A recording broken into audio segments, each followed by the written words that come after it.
Oh man, so today we talking about Keith Lee, man. So since Keith Lee blew up with having such a wholesome personality, there are people that just hating on the man and wanting to have some type of skeleton that they could bring up, pull out, and bury him with. You know, it's crazy as hell, but we had some situations in the past we spoke about, and we had more situations. Some things that I didn't cover on my channel because I just didn't want to spread negativity about this man's name, and all he's trying to do is just help people with struggling businesses, the moms and pops. It's crazy that people want to hurt someone like that. They want to stop their bag. It's crazy as hell to me. So I did not cover certain things, but this one thing in particular, he decided to address. So I want to share it to help amplify his voice. Even though he has a way bigger platform than mine, I still want to do what I can to continue pushing his messages out there. So Keith Lee had a run-in with Strickland, an MMA fighter, and they had a crazy situation. And looked like Strickland straight up lied about the boy Keith Lee.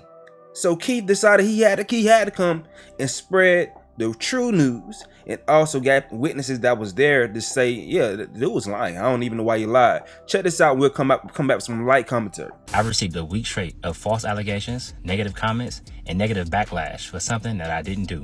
Let's talk about it. I can't stand his racist little brother, Keith Lee. So wait, let me give you guys, if you guys don't know who this guy is. And I'm sad. It saddens me that I know who Keith Lee is, but apparently he's like a TikToker. He's a food critic. So anyways, let me tell you, I just got to go into the story how much I hate Kevin Lee. I don't believe you hate Keith. So he comes up to me and he was like pretty much like he tried to like talk to me about like race. Like he tried to have like this racial systematic oppression. Yes, me and Sean had a conversation.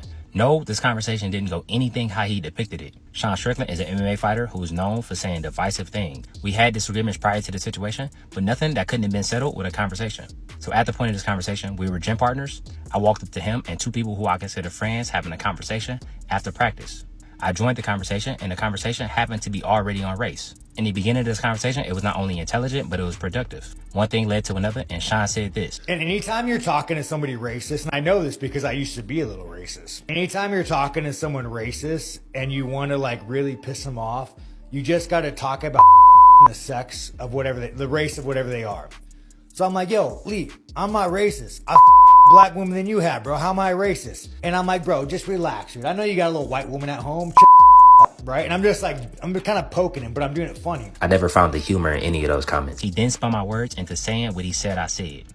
And he goes, nah, I don't like white people. Never at one point did I say I don't like anybody. I simply disagree with what he said, and instead of fighting ignorance with ignorance, I said no, I'm happily married with children, and I'm very proud of the family that God has allowed me to build. I also immediately disagreed with all of the ignorant and distasteful comments that he made, and I no longer was interested in entertaining the conversation, which the conversation itself ended very shortly after that. And again, I ignored a week and a half full of backlash. I don't have any bad feelings or wish anything ill against Strickland. I just want this cleared up, because that's not what I stand on, and that's not what I said.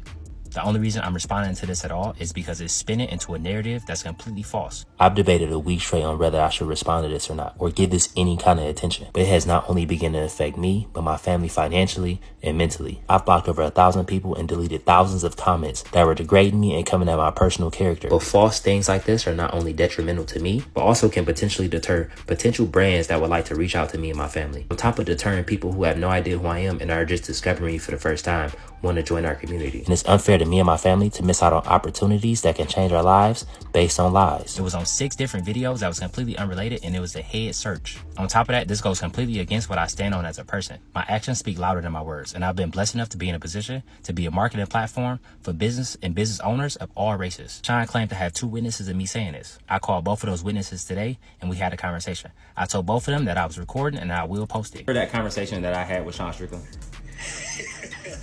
Yes, I remember it quite well. Do you remember me saying I don't like white people? No, you did not say that. Thank you. So that's Sean. He's he's gonna antagonize, but I don't think. I think if you actually spoke to him directly about it now that he's not on the podcast or whatever, he would probably acknowledge that. Oh yeah, you didn't say that. I was just kind of, But we have argued about this. Even on the podcast, we talked about it. I was like, bro, I don't remember that being the entire conversation. Did you ever hear me say I don't like white people? Yeah, but I don't recall this. You were right there. I know you all had a conversation about racism. I don't think this is how this conversation went. And again, this conversation that we talked about happened over a year ago. I haven't actively been at the gym all year, so they have no reason to lie on my behalf. It's just the situation didn't go how he depicted, and I appreciate both of them being honest and standing up for what's true. In this last week, TikTok has slowly shifted to something that's not very enjoyable for me, and I don't like that. TikTok has been one of my safe havens and one of the places I come to connect with my community. At the end of the day, I just want to return back to that, eat food, take care of my family, and continue to be the person that God has called me to be, but not only myself, my family, and my community. God bless you. Have an amazing day. Y'all be safe. So that boy Keith came with the receipts, man. I just don't know why fool would lie like that. I understand wanting to spread salacious shit for clickbait and have the podcast do great numbers, but when the salacious shit could actually hurt somebody else's pockets, that's a problem. That's a real big problem. That ain't the type of shit you play around with. That's not the shit that you do hyperboles when it comes to, you know? You don't do that.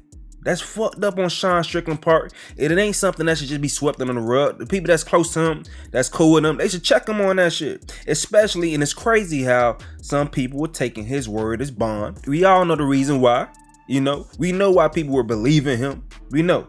It's crazy, and I'm glad that Keith came with the receipts and he can be able to continue doing his thing and continue spreading love and helping the smaller businesses, you know, get through it, make it happen. But y'all let me know what y'all think in the comment section below. I'm gonna go ahead and get up out of here. Those your boy Stacy, and I fuck with you. Reason why, cause you fucks with me. Hey.